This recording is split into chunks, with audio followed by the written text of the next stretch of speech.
बच्चों, विज्ञान की कक्षा में आप सभी का स्वागत है। कृषि कृषि का शब्द आपके लिए बहुत जाना पहचाना है। कृषि का शब्द सुनते ही हमें चारों तरफ हरियाली, दूर तक लहलहाते खेतों की कल्पना हमारे मस्तिष्क में आ जाती है, जो कि हमारे मन और मस्तिष्क को बहुत ही तरोताज़ा कर देती है। साथ ही साथ हम ये भी देखते हैं कि जब फसल पक जाती है तो हरे खेतों के बाद हमें वो सुनहरी फसल कितनी खूबसूरत दिखाई देती है।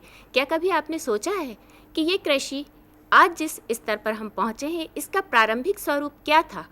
और इस कृषि के प्रारंभिक स्वरूप के साथ साथ आज जो हम उन्नत कृषि कर रहे हैं, उसमें हम कौन कौन से उपकरणों का उपयोग करते हैं, उसके विभिन्न चरण कौन कौन से हैं और इसके विभिन्न स्तर कौन से हैं, जो कि हम अलग अलग स्थितियों में या अलग अलग प्रकार से हम उनको करते हैं।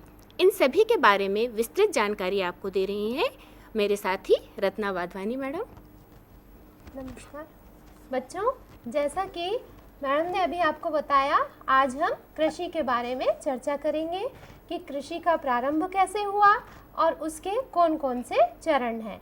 तो सबसे पहले आइए हम देखें कि कृषि का प्रारंभ कैसे हुआ। अब आप लोगों ने अभी पिछले अध्यायों में ये पढ़ा कि हम जो है आज से पहले अपने पूर्वज जो हैं हमारे, वो कैसे थे, आदि मानव ने क्या क्या किया, विभिन्न प्रकार के हमने मानव पढ़े। तो आदि मानव के बारे में हमने बहुत सारी जानकारियाँ प्राप्त की। अब ये आदि मानव ने कृषि का विकास कैसे किया, उसे आज हम देखेंगे कि कृषि का प्रारंभिक स्वरूप कैसा था।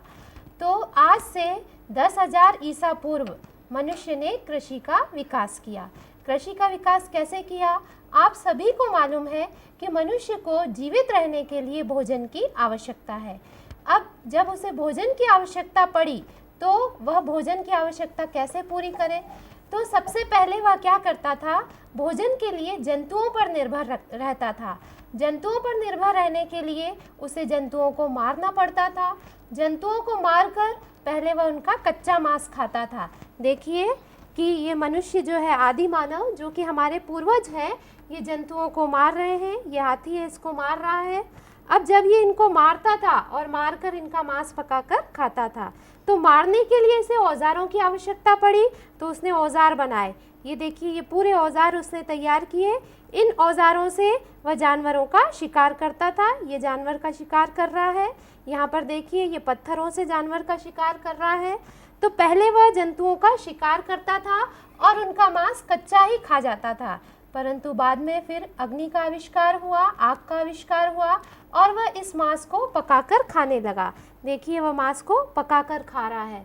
तो आदि मानव जो है, पहले पूरी तरह से जंतुओं पर निर्भर था, जंतुओं का शिकार करता था और उन्हें आग पर पकाकर खाता था। जंतुओं के साथ साथ वो पाए जाने वाले, जंगलों में पाए जाने वाले फलों को भी अपना भोजन बनाता था। और फल खाने के दौरान जब उसने जंगल में घूमते हुए ये पाया कि जहाँ कहीं बीज गिर जाते थे, वो बीज दोबारा अंकुरित हो जाते थे, जिससे उसको ये महसूस हुआ कि वो इन बीजों को उगाकर अपनी भोजन संबंधी आवश्यकताओं की पूर्ति कर सकता है। हाँ, देखिए, पहले वह जानवरों का मांस पकाकर खाता था, फिर उसने ये पौधे देखे, इन पौधों पर ये छोटे छोटे फल देखे, इन फलों को उसने खाया और खाने के बाद जब उसने बीजों को फेंका तो उन बीजों से उसने देखा कि नए पौधे विकसित हो रहे हैं। तो उसके दिमाग में कृषि का ख्याल आया कि मुझे इन बीजों को उगाकर फिर से इस तरह के पौधे तैयार करने चाहिए। तो उसने इस तरह से कृषि का विकास किया और वह धीरे धीरे कृषि करने लगा। अब जब वह कृषि करता था तो उसने देखा कि बीजों को जब वह भूमि पर डालता है, मिट्टी में डालता है, तो बीज पूरी तरह से अंकुरित नहीं हो पाते हैं, पौधे स्वस्थ पैदा नहीं होते हैं। तो इस तरह से उसने सोचा कि मैं भूमि को थोड़ा सा ढीला कर दूं। तो भूमि को ढीला करने के लिए उसने हल का आविष्कार किया। देखिए, उसने हल का आविष्कार किया और हल का आविष्कार करके उसने भूमि को जोतना प्रारंभ किया। भूमि को जब वह जोतता था तो भूमि ढीली पड़ जाती थी, ऊपर की मिट्टी नीचे, नीचे की मिट्टी ऊपर आ जाती थी, और जब वह उस पर बीज डालता था तो बीजों का अंकुरण अच्छे से हो जाता था और पौधे भी स्वस्थ पैदा होते थे। तो इस तरह से उसमें कृषि का गुण विकसित हुआ और उसने हल का आविष्कार किया और भूमि को जोतने लगा। जब उसने कृषि का आविष्कार किया, हल का आविष्कार किया और वह पौधों को उगाने लगा, इसके बाद फिर जब फसल पकने लगी तो उसे वह काटने लगा। तो फसल को इधर से उधर ले जाने के लिए उसे किसी साधन की आवश्यकता पड़ी, तो उसने फिर पहिए का आविष्कार किया और इस पहिए के द्वारा उसने लकड़ी की गाड़ी बनाई और इस पर यह अपनी जो कृषि का जो सामान है या जो फसल है उसे वह एक स्थान से दूसरे स्थान पर लेकर जाने लगा। आपको तो मालूम है कि आवश्यकता आविष्कार की जननी है। जैसे जैसे मनुष्य की आवश्यकता बढ़ती गई वह आविष्कार करता गया। उसने पहले कृषि का आविष्कार किया कि पौधे कैसे उगाए जाए, हल का आविष्कार किया, उसके बाद पहिए का आविष्कार किया और धीरे धीरे उसमें कृषि का गुण विकसित होता गया और पूरी तरह से अब उसने कृषि की प्रणालियाँ अपनानी शुरू कर दी। देखिए, पहले वह जानवरों को मार कर खाता था, उनका मांस पकाकर। अब उसने कृषि का विकास कर लिया, अब वह पेड़ पौधे उगाने लगा। अब जब वह पेड़ पौधे उगाने लगा उसे हल की आवश्यकता पड़ी और पहिए के द्वारा इन फसलों को एक स्थान से दूसरे स्थान ले जाने के लिए पहले वह स्वयं का उपयोग करता था, परंतु बाद में उसने देखा कि इसके लिए मैं जानवरों का उपयोग भी कर सकता हूँ, तो अब वह स्वयं के स्थान पर जानवरों का उपयोग करने लगा। ये देखिए, जब हल चला रहा है तो उसने जानवरों का उपयोग करना शुरू किया। जब उसने जानवरों का उपयोग करना शुरू किया तो वह जानवरों को पालने भी लगा, तो इस तरह से उसने पशुपालन का गुण उसमें विकसित हुआ। तो इस तरह से धीरे धीरे मनुष्य की आवश्यकता बढ़ती गई और बढ़ते बढ़ते उसने आविष्कार किए, बहुत सारे आविष्कार किए। इन आविष्कारों में उसमें कृषि का गुण विकसित हो गया और पशुपालन का गुण विकसित हो गया। तो आज हम देखेंगे कि जब मनुष्य में कृषि का गुण विकसित हुआ तो आज जो है हमारे पास कृषि का क्या क्या स्वरूप है उसके बारे में हम देखेंगे। आज जो है मानव, वह हमारे देश की जो जनसंख्या है वह कृषि पर निर्भर है।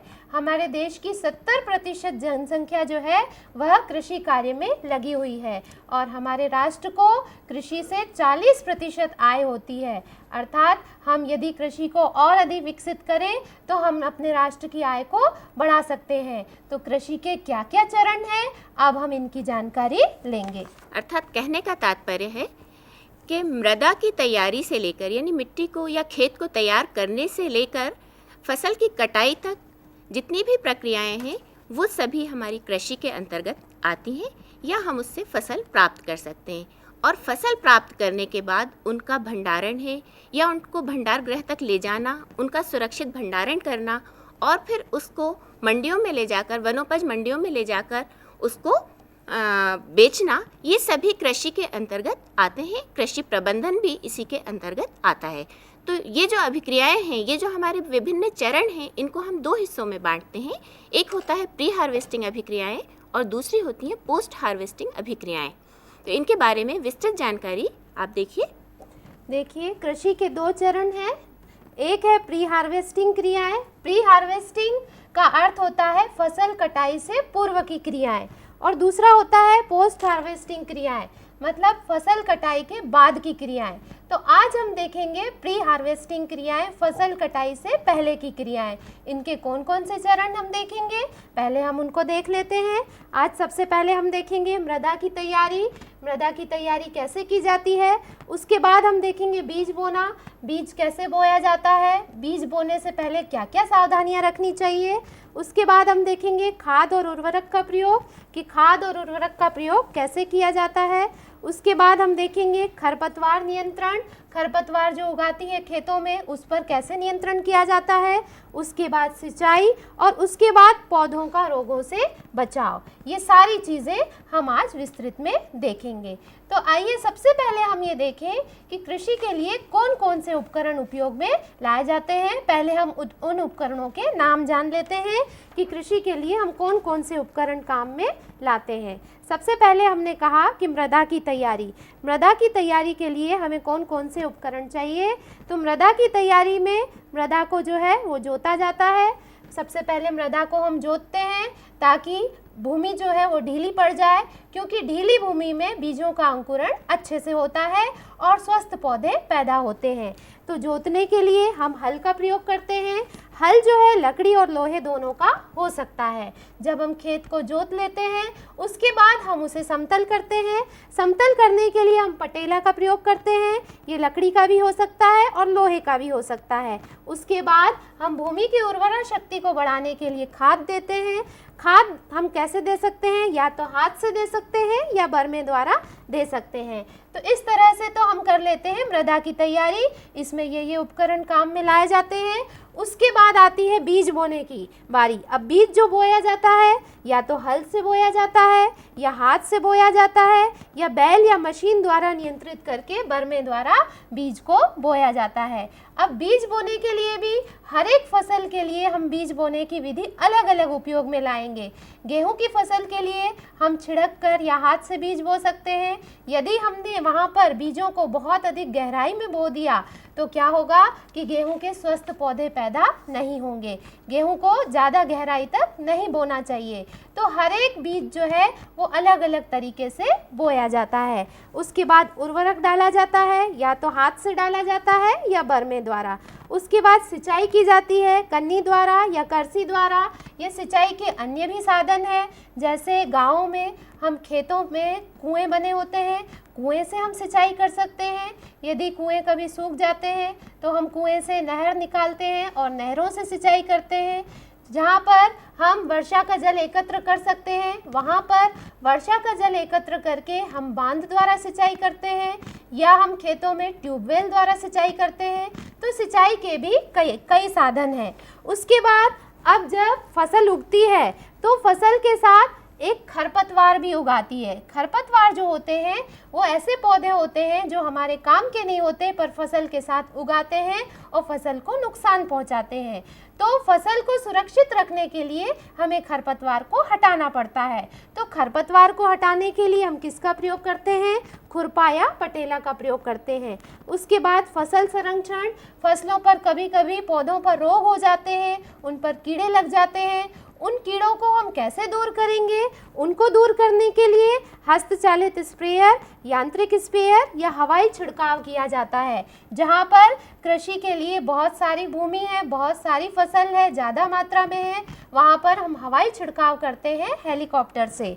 उसके बाद फसल की कटाई की जाती है हसिया से, दरांती से, हार्वेस्टर से। उसके बाद है थ्रेसिंग। थ्रेसिंग का अर्थ होता है कि फसल को जब हम काट लेते हैं तो काटने के बाद उसमें जो मुख्य अशुद्धियां हैं, कंकड़ है, पत्थर है, घास है, फूस है, उसको दूर करते हैं। तो उसको दूर करने के लिए पशुओं का उपयोग किया जाता है, थ्रेसर का उपयोग और कंबाइन का प्रयोग। उसके बाद आता है भंडारण। जब ये फसल हमारी तैयार हो गई, इसमें से मुख्य अशुद्धियां हमने दूर कर ली, तो अब हमें इसका भंडारण करना होगा, इसे सुरक्षित रखना होगा, क्योंकि अनाज को हम साल भर के लिए सुरक्षित करके रखते हैं। तो भंडारण के लिए लकड़ी, मिट्टी या धातु के बड़े बड़े प्रकोष्ठ या घर बनाए जाते हैं जिनमें इनका भंडारण किया जाता है। तो ये उपकरण थे।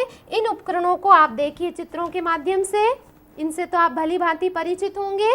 ये देखिए उपकरण है, ये देखिए ये फावड़ा है, ये टोकरी है, ये हल है, ये हसिया है जो कटाई के काम आता है, ये कुदाली है, ये छिड़कने का यंत्र है स्प्रेयर।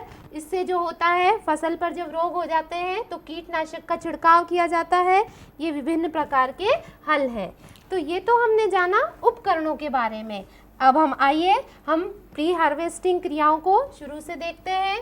प्री हार्वेस्टिंग क्रिया का पहला चरण है मृदा की तैयारी। आपको मालूम है कि कृषि के लिए किसी माध्यम की आवश्यकता होती है, और ये माध्यम होती है मिट्टी या मृदा। और मृदा में आपको मालूम है बहुत सारे पोषक तत्व पाए जाते हैं। तो मृदा की सबसे पहले हम तैयारी करते हैं। मिट्टी कई प्रकार की होती है। हम मिट्टी ऐसी चुनते हैं जो ना तो ज़्यादा रेतीली हो और ना ही ज़्यादा चिकनी हो, क्योंकि ज़्यादा रेतीली होगी तो वह पानी की नमी को सोख नहीं पाएगी और पौधा वृद्धि नहीं करेगा, और ज़्यादा चिकनी होगी तो जड़ें जो है अधिक गहराई तक नहीं पहुंच पाएंगी। तो सबसे पहले हम मृदा को चुनते हैं। न तो ज़्यादा रेतीली मिट्टी लेते हैं, न ही ज़्यादा चिकनी मिट्टी लेते हैं। उसके बाद मृदा जो होती है उसको हम थोड़ा ढीला करते हैं। उसको ढीला करने के लिए हम मृदा को जोतते हैं, जिसे हम जुताई कहते हैं।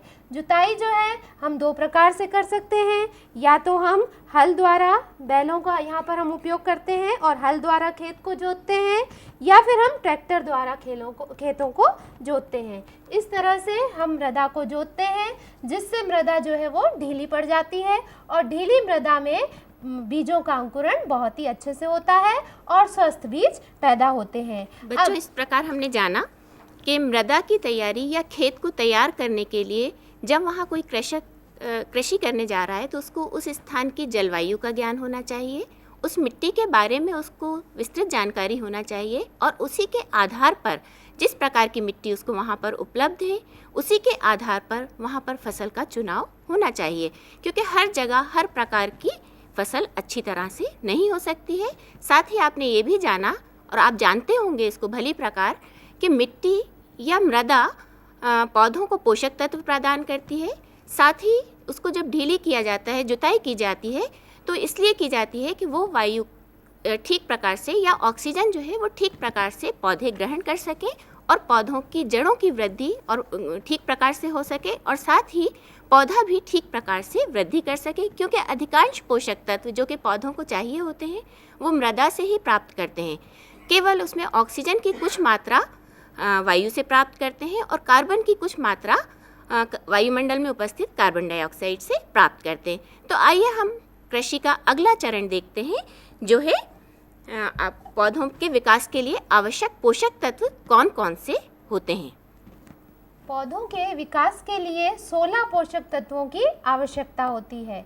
ये जो 16 पोषक तत्व होते हैं इनमें से कुछ पोषक तत्व पौधों को अधिक मात्रा में चाहिए और कुछ पोषक तत्व कम मात्रा में चाहिए। जो पोषक तत्व अधिक मात्रा में चाहिए उन्हें हम कहते हैं वृहद पोषक तत्व और जो पोषक तत्व कम मात्रा में चाहिए उन्हें हम कहते हैं सूक्ष्म पोषक तत्व। तो पहले हम देखते हैं वृहद पोषक तत्व कौन से हैं जो कि पौधे को अधिक मात्रा में चाहिए। ये होते हैं carbon, nitrogen, calcium, hydrogen, phosphate के रूप में फॉस्फोरस, चाहिए फॉस्फोरस पर उसे लिया जाता है फॉस्फेट के रूप में, मैग्नीशियम, ऑक्सीजन, पोटेशियम और सल्फर। ये जो 9 तत्व हैं इन्हें पौधे अधिक मात्रा में ग्रहण करते हैं, तभी उनकी वृद्धि तेजी से होती है। अब इनमें से कार्बन जो है उसे पौधे वायुमंडल से ग्रहण करते हैं कार्बन डाइऑक्साइड के रूप में। जब पौधे प्रकाश संश्लेषण की क्रिया द्वारा अपना भोजन बनाते हैं तो ये वायुमंडल की कार्बन डाइऑक्साइड को ग्रहण करते हैं और इस कार्बन डाइऑक्साइड द्वारा उन्हें कार्बन प्राप्त हो जाता है। उसके बाद जो हाइड्रोजन है ये पौधों को पानी से प्राप्त होता है। पौधों की जड़ें जो होती हैं जो मिट्टी के अंदर होती हैं, मिट्टी में से नमी या पानी को सोखती हैं और इस नमी में से पौधे जो है हाइड्रोजन तत्व को ग्रहण करते हैं। उसके बाद ऑक्सीजन तत्व, पौधे जो है श्वसन के दौरान वायुमंडल से ऑक्सीजन गैस लेते हैं तो उनको ऑक्सीजन प्राप्त हो जाती है।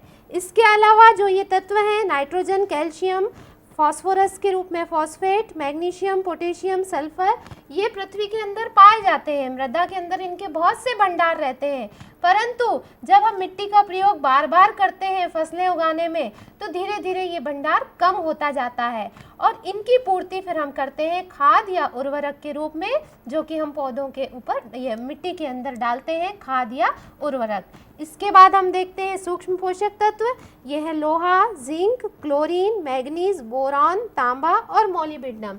इनका भंडार भी पृथ्वी के अंदर पाया जाता है, पृथ्वी के अंदर ये भी उपस्थित रहते हैं। तो पौधे जो है इन पोषक तत्वों को मिट्टी से ग्रहण करते हैं, इसीलिए मिट्टी जो है वो बहुत ही आवश्यक है। अब आइए हम कुछ आंकड़े देखें जिनके द्वारा हम जानें कि भारत में कृषि में प्रयुक्त भूमि संसाधन कौन कौन से हैं। भारत में जो कृषि योग्य भूमि है वो है 87 करोड़ हेक्टेयर क्षेत्रफल। वन चारागाह जो है वो है 48 करोड़ हेक्टेयर क्षेत्रफल। बंजर भूमि है 40 करोड़ हेक्टेयर क्षेत्रफल। बाढ़ प्रभावित भूमि है 40 करोड़ हेक्टेयर क्षेत्रफल। इनमें से बंजर भूमि और बाढ़ प्रभावित भूमि जो है वो कृषि कार्य में उपयोग में नहीं लाई जाती। हम इन्हें कृषि कार्य में उपयोगी बना सकते हैं। इन पर हम वन चारागाह बना सकते हैं या इन पर हम छोटे छोटे पौधे उगाकर इन्हें कृषि के उपयोग में ला सकते हैं। इसके लिए अभी विकास की आवश्यकता है। और जो कृषि योग्य भूमि है वो है 87 करोड़ हेक्टेयर क्षेत्रफल। इस कृषि योग्य भूमि, ये जो कृषि योग्य भूमि है ये भूमि कटाव से प्रभावित है, तो इस भूमि कटाव को रोकने के लिए हमें इस पर पौधे लगाने चाहिए ताकि भूमि का कटाव न हो। तो ये उपाय अपनाकर हम कृषि को और अधिक विकसित कर सकते हैं। तो ये तो हमने जाना मिट्टी के बारे में। अब हम अगले चरण की ओर आते हैं कि हम बीज कैसे बोएंगे। पहले हमने मिट्टी की तैयारी कर ली, मिट्टी को जोत लिया, उसके पोषक तत्व देख लिए। अब हम देखते हैं कि हम इसमें बीज कैसे बोएंगे। अब बीज बोने से पहले हमें कुछ तैयारियां करनी पड़ेंगी। तो कौन कौन सी तैयारियां करनी पड़ेंगी, आइए हम उन्हें जान लें। पहले हमने खेत को अच्छी तरह से उसकी जुताई कर ली, अर्थात हमारी मिट्टी या भूमि जो है वो ढीली पड़ गई। ये तैयारी हो गई हमारी।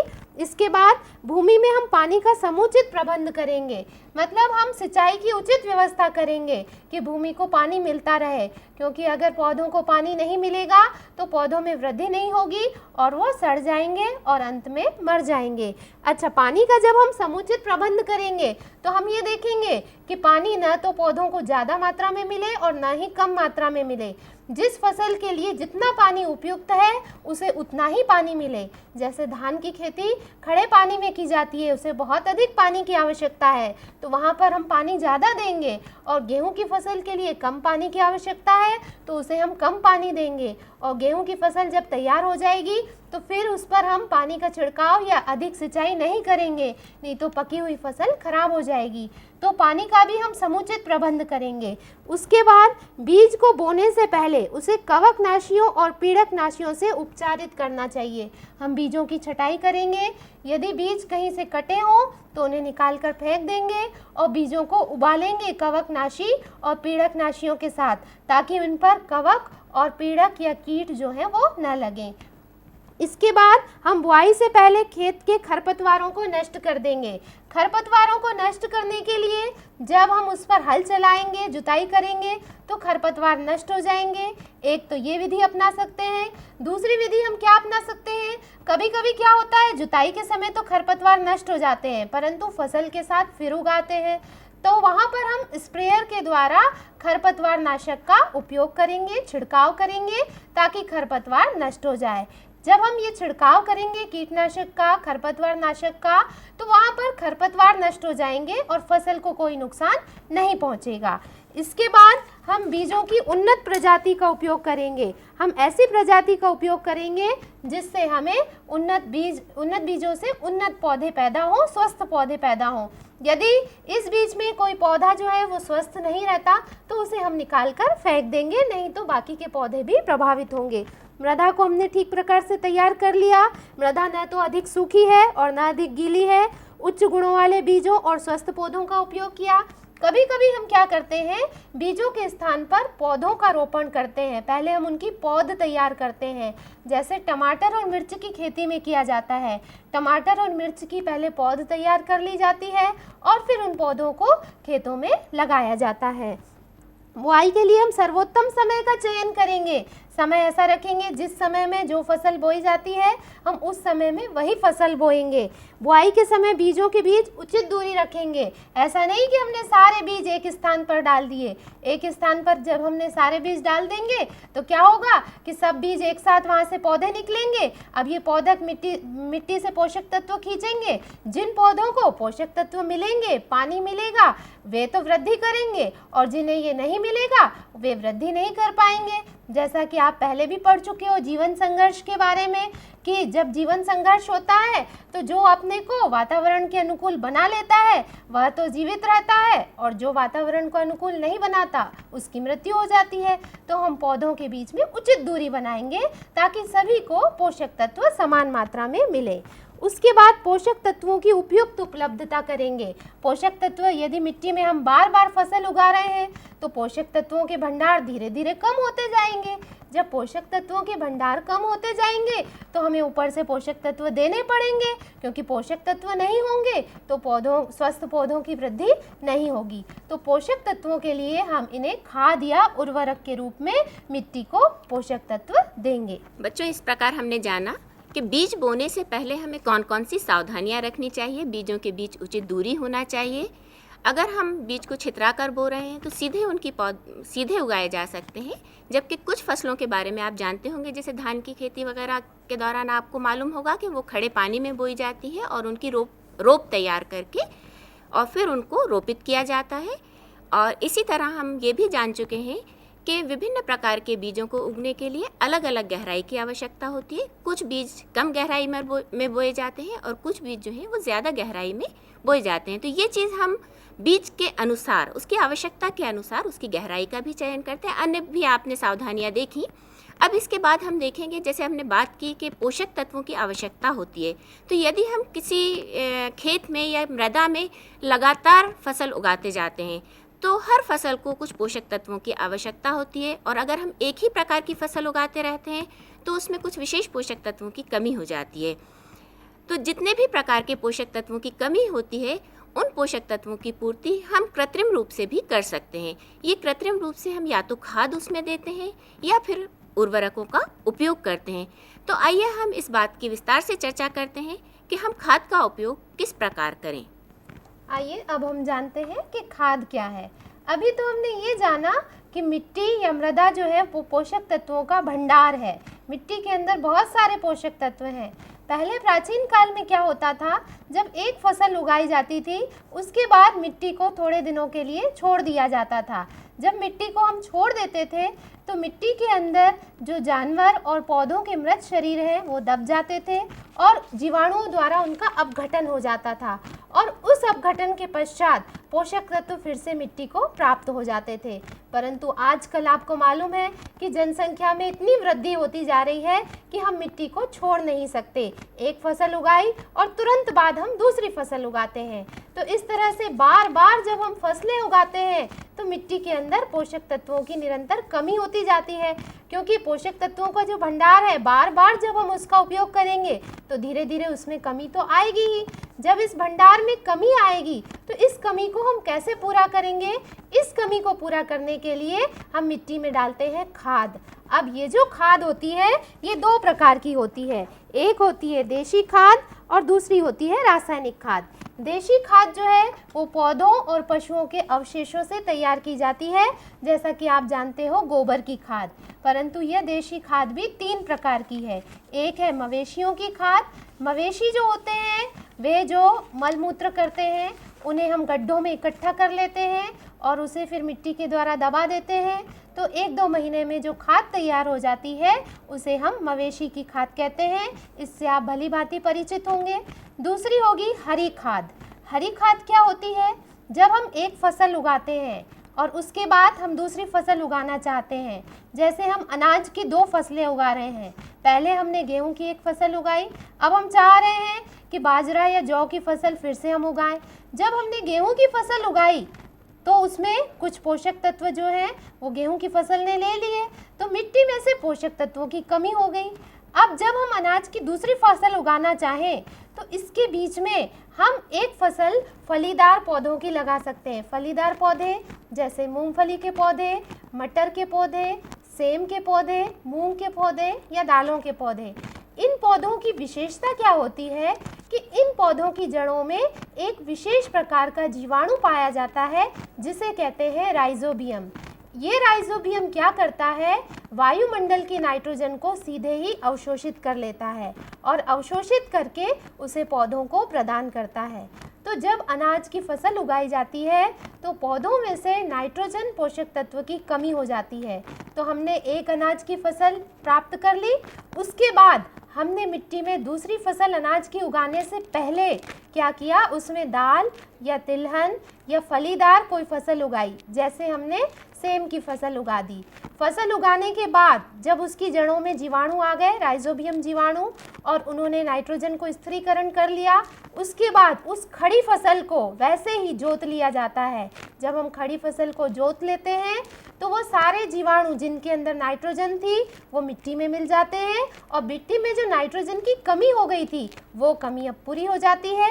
अब मिट्टी में नाइट्रोजन पर्याप्त मात्रा में आ जाता है। अब हम इसमें दूसरी फसल अनाज की उगा सकते हैं। जबकि सामान्य पौधे जो रहते हैं, जो कि फलीदार पौधे नहीं हैं, वो वायुमंडल की स्वतंत्र नाइट्रोजन को उपयोग करने में असमर्थ होते हैं।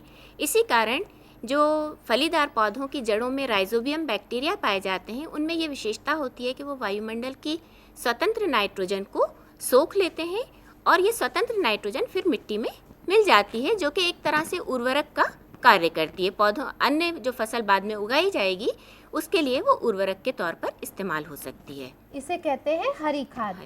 उसके बाद होती है कंपोस्ट खाद, जो कि मरे हुए पौधों और जंतुओं के अवशेषों से, जंतुओं और पौधों के जो जंतु मलमूत्र करते हैं उनसे तैयार की जाती है। तो ये हो गई खाद अपनी, एक तो मवेशी की खाद, एक हरी खाद और कंपोस्ट खाद। उसके बाद आते हैं उर्वरक। उर्वरक क्या है? जब हम इन पोषक तत्वों को रासायनिक रूप से कारखानों में तैयार करते हैं, कृत्रिम रूप से तैयार करते हैं, तो वो कहलाते हैं उर्वरक। उर्वरक जो होते हैं मुख्यतः 3 प्रकार के होते हैं। नाइट्रोजन उर्वरक, नाइट्रोजन उर्वरक में अमोनियम सल्फेट, अमोनियम नाइट्रेट और यूरिया। दूसरे होते हैं फास्फेट वाले उर्वरक जिनमें फास्फोरस तत्व रहता है, यह single super phosphate, triple super phosphate. उसके बाद होते हैं पोटाश वाले उर्वरक, सल्फेट ऑफ पोटाश। जैसा नाम से ही स्पष्ट है कि नाइट्रोजन उर्वरक यानी उसमें नाइट्रोजन की उपलब्धता रहती है, पोटाश उर्वरक पोटेशियम की उपलब्धता रहती है, और इसी तरह फॉस्फेट उर्वरक के द्वारा फास्फोरस प्राप्त किया जाता है। इनमें उर्वरक का चयन हम मिट्टी के अनुसार करते हैं या फसल के अनुसार भी करते हैं। मिट्टी में जिस पोषक तत्व की कमी होती है उस प्रकार के उर्वरक का उपयोग करना चाहिए। आप लोग भली भांति इससे परिचित होंगे, जानते होंगे, लेकिन हमको उर्वरक का उपयोग करने से पहले भी कुछ सावधानियां रखनी चाहिए कि बहुत ज़्यादा उर्वरक का इस्तेमाल नहीं करना चाहिए, क्योंकि ये रासायनिक उर्वरक होते हैं और इनकी अधिक मात्रा भी हानिप्रद हो सकती है। तो आइए आप देखते हैं कि उर्वरक और खाद में क्या अंतर है। हालांकि दोनों का उपयोग हम उर्वरा शक्ति बढ़ाने के लिए ही करते हैं, किंतु फिर भी दोनों में कुछ विशेष अंतर है जो कि आप स्क्रीन पर देखिए। देखिए, उर्वरक जो होते हैं रसायनों से कारखानों में बनाए जाते हैं, जबकि खाद जो होती है वो पादप एवं जंतु अपशिष्ट पदार्थों से बनती है। उर्वरक मृदा में विशेष तत्वों की आपूर्ति करते हैं। यदि नाइट्रोजन उर्वरक है तो नाइट्रोजन की आपूर्ति करेगा, फास्फोरस उर्वरक है तो फास्फोरस की आपूर्ति करेगा, पोटेशियम उर्वरक है तो पोटेशियम की आपूर्ति करेगा। परंतु खाद जो होती है उसमें सभी प्रकार के पोषक तत्व होते हैं, तो वह सभी तत्वों की आपूर्ति करता है। उर्वरक सांद्रित रूप में होते हैं, इन्हें एक स्थान से दूसरे स्थान में ले जाना आसान होता है। ये कारखानों में तैयार की जाते हैं, पैकेट के रूप में मिलते हैं, इन्हें बाजार से पैकेट के रूप में खरीद सकते हैं, जबकि खाद सांद्रित रूप में नहीं होते। उर्वरकों का अधिक उपयोग हानिकारक होता है, जबकि खाद का अधिक उपयोग हानिकारक नहीं होता। उर्वरकों को हम स्प्रेयर के द्वारा, जैसे पोटाश उर्वरक और फास्फोरस उर्वरक है, उनको स्प्रेयर के द्वारा छिड़काव कर सकते हैं, जबकि जो नाइट्रोजन उर्वरक है उसका जलीय घोल बनाकर हम पौधे में डाल सकते हैं। परंतु इनकी आवश्यकता से अधिक मात्रा नहीं डालनी चाहिए, क्योंकि यदि इनकी आवश्यकता से अधिक मात्रा डाली गई और अगर ये पानी में घुल गए तो ये तालाबों में यदि घुल गए तो तालाबों में इनको पाकर शैवाल की वृद्धि हो जाती है और शैवाल पूरे तालाब पर जमा हो जाते हैं, और पूरे तालाब पर शैवाल जमा होने से अंदर ऑक्सीजन उपलब्ध नहीं हो पाती, तो तालाब का जो जलीय जीवन है वो प्रभावित हो जाता है और तालाब जो होता है वो मृतप्राय हो जाता है। तो ये तो हमने जानी उर्वरक और खाद के बारे में जानकारी। अब इसके बाद हम आते हैं सिंचाई के लिए, कि पौधों को खाद या उर्वरक देने के पश्चात पानी की आवश्यकता होती है। पौधों को पानी की आवश्यकता क्यों होती है? क्योंकि पौधों का 90% भाग पानी है। पानी जो है पोषक तत्वों के लिए घोलक का काम करता है। पानी में पोषक तत्व घुलते हैं और उसके बाद पौधा उन्हें ग्रहण करता है। पानी पौधों में वाहक का काम करता है, पोषक तत्वों को एक स्थान से दूसरे स्थान पर पहुंचाता है, जड़ों से तने तक पहुंचाता है। पानी वाष्पीकरण द्वारा ताप नियंत्रित रखता है, वाष्पीकरण होता है तो उससे पौधे का ताप नियंत्रित रहता है। पौधों को भोजन बनाने के लिए पानी आवश्यक है, क्योंकि पौधे कार्बन डाइऑक्साइड और पानी लेकर प्रकाश संश्लेषण की क्रिया द्वारा भोजन बनाते हैं। पानी फसलों को पाला और गर्म हवाओं से बचाता है। यदि मिट्टी शुष्क होगी तो बीजों का अंकुरण संभव नहीं होगा, इसीलिए अंकुरण के लिए भी पानी आवश्यक है। शुष्क मृदा में पौधों की जड़ों में वृद्धि नहीं होती। उर्वरकों के प्रयोग के लिए भी जल चाहिए, क्योंकि जल में घोलकर ही उर्वरकों का या तो छिड़काव किया जाता है या घोल के रूप में इन्हें पौधे को दिया जाता है। जब वर्षा का जल उपलब्ध नहीं होता तो सिंचाई की जाती है। सिंचाई कैसे की जाती है आप देखिए। सिंचाई के लिए या तो नहरों द्वारा सिंचाई की जाती है, या ट्यूबवेल द्वारा सिंचाई की जाती है, या बांधों द्वारा सिंचाई की जाती है, या कुएं द्वारा सिंचाई की जाती है। ये देखिए आप, ये धान की खेती है, ये खड़े फसल में हो रही है, तो खड़े फसल में पानी की ज़्यादा आवश्यकता है, तो पानी पूरा लबालब भर दिया गया है खेत को। उसके बाद इनकी पौध तैयार करके और इनका खेत तैयार किया जा रहा है। कहने का तात्पर्य है कि अलग अलग फसलों के लिए अलग अलग प्रकार से पानी की आवश्यकता होती है। कुछ फसलें ज़्यादा पानी में उगाई जाती हैं, जैसा आपने देखा चित्र में कि धान की खेती जो है वो ज़्यादा पानी में होती है। आप लोग भली भांति परिचित हैं इस सब से। और दूसरी चीज़ हमने देखा कि गेहूं की फसल जो है उसमें कम पानी की आवश्यकता होती है। अक्सर सिर्फ 3 ही बार पानी उसमें देने की ज़रूरत होती है, जुताई से पहले, फूल निकलने से पहले और दाना विकसित होने से पहले। सिर्फ 3 ही बार उसको पानी की आवश्यकता होती है। अगर बीज विकसित होने के बाद उसमें पानी दे दिया जाता है तो जैसा आप सभी जानते हैं कि अगर खड़ी फसल है और उस समय वर्षा हो जाती है तो सारी फसल और दाना जो है वो ख़राब हो जाता है। तो इस प्रकार हमने देखा कि बहुत से ऐसी सावधानियां हैं जो कि प्रत्येक चरण में हमें अपनानी चाहिए। कुछ और जानकारी हम इसके बारे में प्राप्त करते हैं। जब हम सिंचाई कर लेते हैं उसके बाद देखते हैं कि पौधों पर कोई रोग तो नहीं हो गया है, पौधों पर किसी विषाणु ने, जीवाणु ने या कीट ने हमला तो नहीं कर दिया है।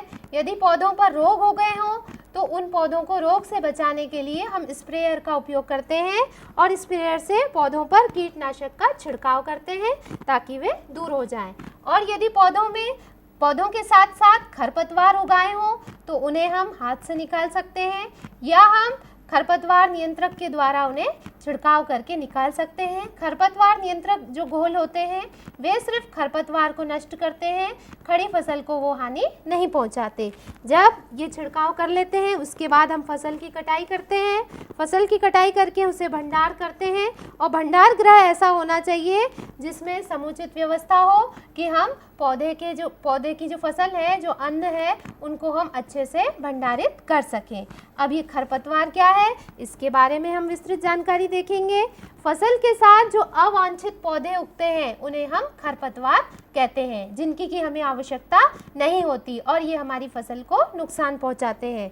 तो ये फसल को क्या क्या नुकसान पहुंचाते हैं? इनसे फसल की पैदावार कम होती है क्योंकि पौधों को पोषक तत्वों की आवश्यकता है मिट्टी में से। अब मिट्टी में से पोषक तत्व पौधे ले रहे हैं और उनके साथ खरपतवार भी उगाई तो खरपतवार भी पोषक तत्व ले लेगी, तो पौधे को पर्याप्त रूप से पोषक तत्व नहीं मिल पाएंगे तो हमारी पैदावार कम होगी। इसके बाद ये मृदा की उर्वरा शक्ति को घटाते हैं। पोषक तत्वों को खरपतवार ग्रहण कर लेंगे तो उर्वरा शक्ति भी घट जाएगी। इनको नष्ट करने में समय और धन का अपव्यय होता है। इनको जब हम नष्ट करेंगे तो हमारा समय का भी अपव्यय होगा और धन का भी अपव्यय होगा। कुछ खरपतवारों के चित्र देखिए आप, जो कि सामान्य रूप से उगते हैं। ये है चौलाई, ये है बथुआ, ये है हरणपंथी, ये जंगली जई और घास। इनसे आप भली भांति परिचित होंगे। बच्चों, इस प्रकार हमने देखा कि खरपतवार वो अवांछित पौधे हैं जो कि फसल को हानि पहुंचाते हैं। ये हानि अलग अलग प्रकार से पहुंचाते हैं क्योंकि वो जंगली पौधे होते हैं, ज़्यादा मात्रा में पोषक तत्वों को ग्रहण कर लेते हैं और ये सारी जो फसल को पोषक तत्व मिलने चाहिए वो पर्याप्त मात्रा में उन्हें नहीं मिल पाते हैं और ये बहुत ज़्यादा मात्रा में बीज उत्पन्न करते हैं, इसलिए इनको नष्ट करना भी काफ़ी कठिन होता है। हमने बहुत सारी जानकारी प्राप्त की आज, जिसमें कि हमने देखा कि अलग अलग चरण जो है कृषि के, जिनसे कि आप में से काफ़ी बच्चे शायद भली भांति परिचित भी होंगे, वो किस प्रकार हम उनमें क्या क्या सावधानियां रखते हुए कृषि कार्य संपन्न कर सकते हैं। और इसके बारे में यदि आप कुछ और जानकारी चाहते हैं, कुछ और विशेष जानकारी हमसे प्राप्त करना चाहते हैं, यदि आपको कोई शंकाएं हैं तो उसके बारे में आप हमसे अवश्य संपर्क करें। कुछ प्रश्न आपके लिए हैं। देखिए, कुछ प्रश्न हैं। पहला है, पौधों के पोषक तत्वों की संख्या बताइए। आज हमने पढ़ा कि पौधों में पोषक तत्वों की कितनी संख्या होती है। 2 प्रकार के पोषक तत्व पढ़े, उनकी आपको संख्या बतानी है। दूसरा प्रश्न है, खाद व उर्वरक में एक मुख्य अंतर बताइए। जो अंतर आपको लग रहा है कि सबसे प्रमुख है उस अंतर को लिख भेजिए, क्योंकि अंतर तो हमने बहुत सारे देखे। उसके बाद 2 नाइट्रोजन उर्वरकों के नाम बताइए। उर्वरक हमने 3 प्रकार के पढ़े, नाइट्रोजन, फास्फोरस और पोटाश उर्वरक। उनमें से आपको 2 नाइट्रोजन उर्वरकों के नाम लिखने हैं। खरपतवार को नष्ट करने के 2 उपाय बताइए। आज हमने खरपतवार के बारे में पढ़ा, बीच बीच में उनको नष्ट करने के उपाय भी पढ़े, तो उन उपायों को आप लिख भेजिए, कुल 2 उपायों को। इसके बाद फसल चक्र हमने पढ़ा कि एक फसल अनाज की और दूसरी फसल अनाज की, उन दोनों के बीच में हम दाल या तिलहन की एक फसल बो देते हैं, इसे हम फसल चक्र कहते हैं। तो इससे क्या लाभ है, आपको लाभ लिखकर भेजना है। तो इन सब प्रश्नों के उत्तर आप लिख भेजिए और जो भी आपको कठिनाई आती हो उसे आप लिख भेजिए। हम आपकी कठिनाइयों को दूर करने का तो इस प्रयास प्रकार करेंगे। समय समाप्त होना चाहता है, हमारा विज्ञान की कक्षा का समय समाप्त हो रहा है। आपको ये जो प्रश्न दिए गए हैं, इन प्रश्नों के उत्तर आप हमें पोस्ट कार्ड के माध्यम से प्रशासन अकादमी के पते पर ज़रूर लिख कर भेजें। आपके पत्र हमें निरंतर प्राप्त हो रहे हैं। हमें बहुत खुशी है कि आपको इन पत्रों के द्वारा जो लेसन पढ़ाए जा रहे हैं यहाँ पर, उससे आपको काफ़ी लाभ हो रहा है। आप पत्रों के माध्यम से अपनी शंकाएं हम तक ज़रूर पहुँचाइए। और अब आपकी अंग्रेज़ी विषय की कक्षा प्रारंभ होने जा रही है। तब तक के लिए विदा लेते हैं। नमस्कार।